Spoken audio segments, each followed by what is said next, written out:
In today's video, I'm going to teach you how to make an aesthetic Google Calendar with maximum productivity. We'll start inside Google Calendar. On the left panel, click the plus icon beside other calendars, then choose Create New Calendar. You'll make separate calendars for your main life categories like work, content creation, clients, personal growth, personal, and health. Give each calendar a clear, distinct color so you can scan your week at a glance. Choose tones that are easy on the eyes but still high contrast, and avoid using the same shade twice. Once these calendars exist, you can toggle them on or off to focus only on what you need in the moment, which keeps the view clean and truly aesthetic. Next, open the gear icon and head to Settings, then Event Settings. Set a default event duration that matches how you work best, typically 30 or 60 minutes. Add at least 2 reminders, such as 10 minutes before and 1 hour before, so nothing sneaks up on you.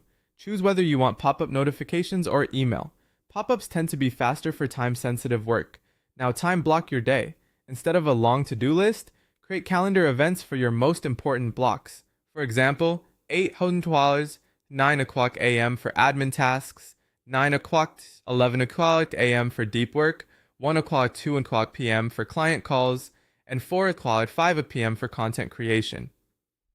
Treat these blocks like real appointments. If something runs over, adjust the event rather than skipping it. This keeps commitments visible and realistic. For anything that repeats, click an event and set it to repeat. Schedule weekly planning on Sunday night, a monthly budget review, client check-ins, and your gym schedule. Automating these routines reduces decision fatigue and keeps your calendar aligned without constant manual updates.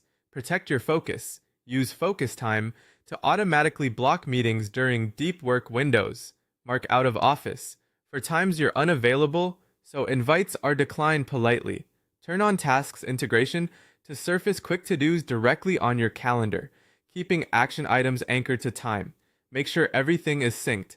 Install the Google Calendar app on your phone, enable notifications, and connect it with Gmail so meeting invites appear automatically. Link Zoom or Google Meet so video links attach to events with one click. Confirm the correct calendars are turned on across devices. Finally, use event descriptions wisely. Add a short agenda, keynotes, links to Zoom or Docs, and a simple checklist. Keeping context inside the event means no scrambling for details when it's time to work. Follow these steps and you'll have a calendar that looks great, runs smoothly, and supports maximum productivity every day.